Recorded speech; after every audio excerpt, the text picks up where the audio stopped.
Hey you guys, happy day to you. I am going to chat about one of the apps that I've been doing some work on.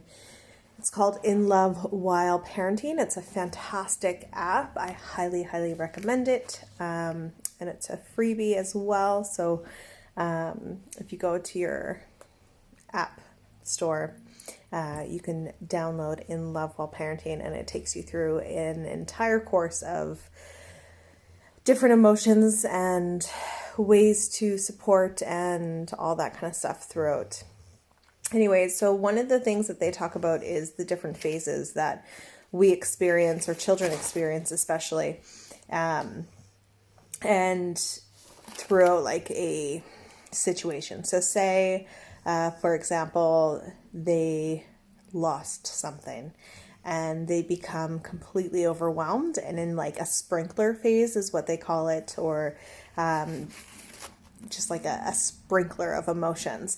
And that's when their primitive brain is taking control and taking over, and essentially you can't really talk to the child, you can't calm them down at this point. And so things that they recommend not to do and to do, which I thought was really interesting. And I actually used this the other day and it worked. So when they're in this primitive brain phase or this sprinkler phase, things that you want to avoid doing is trying to teach them a lesson in this phase, trying to communicate with them, trying to cheer them up.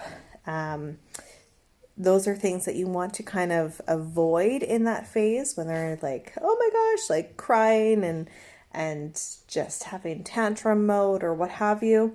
And things that you want to be doing is just being in the presence of them. And I think that we often feel like just being in the presence isn't enough. We kind of get like sidetracked, almost like that's not enough, like me just sitting here. I have to, word vomit all over the place. But that is too much, and they can't comprehend any of what you're trying to say to them when they're in that phase of emotions. So what I had done the other day, Layla was in a state of extreme tears because of something. I think it was over the TV. And it was tears and crying and just complete intense emotion with that. And I just sat there with my hands on her knees and I didn't say a word. And within minutes, she was able to cool down and she took some deep breaths on her own.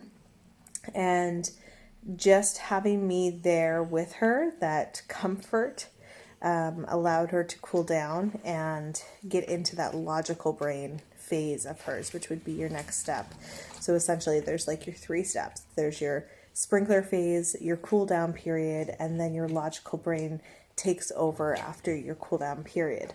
And it's really important to understand that a cool down period could take 2 minutes, it could take 2 days, but allow them that time to cool down and try not to fix the problem while they're still in that sprinkler phase of it.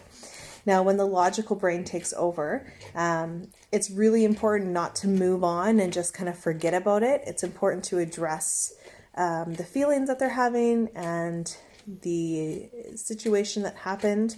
It's a really good time to teach in that moment and allow them to know what your expectations are. It's important not to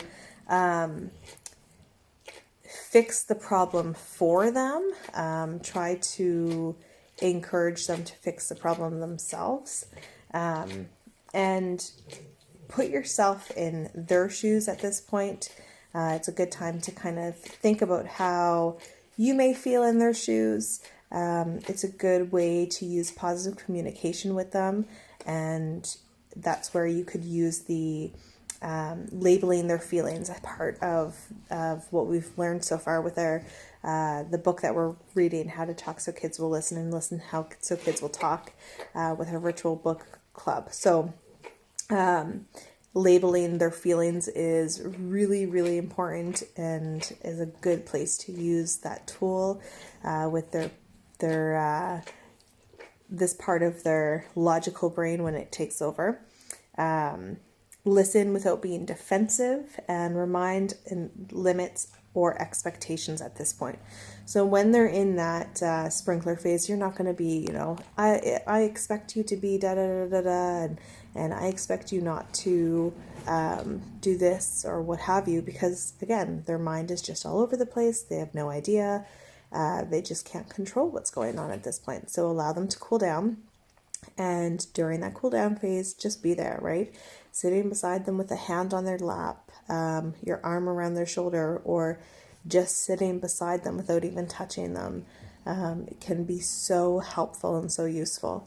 Like I said, I used it with Layla the other day, and she was a hot mess, in tears, and I just sat there with my legs on my hands on her legs, and didn't say a word. And within a minute, she had calmed down. And then we were able to speak and talk about our feelings with it and what the expectations were around it. And she was very open, and the communication with us was fantastic. So that is what I have for you guys today. And like I said, that app is fantastic.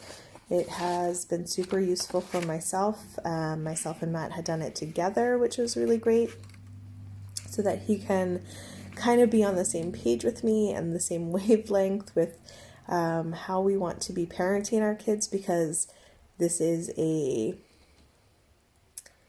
thing that we're doing together, right? Like, we are parenting our children together. This is teamwork.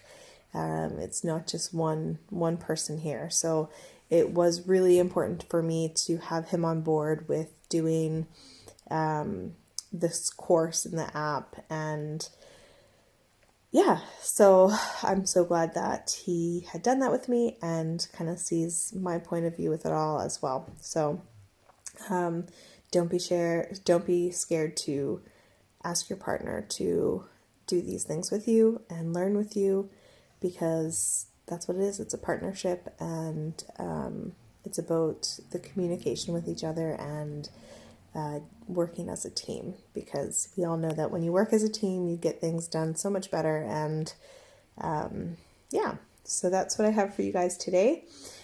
Just a reminder that Thursday we have chapter 3 for our virtual book club. And we're reading right now How to Talk So Kids Will Listen, and Listen So Kids Will Talk. And that is, you can grab the book through the link that I have posted over in the guide section.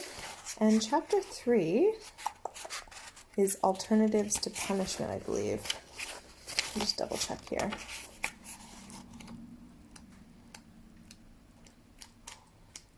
Yes, Alternative to Punishment. So we will be going over that, which is really great, because a lot of people may think that because you're doing positive or utilizing positive parenting techniques in your life, that there's no punishment for kids anymore, which there is. It's just utilizing a different way of doing it.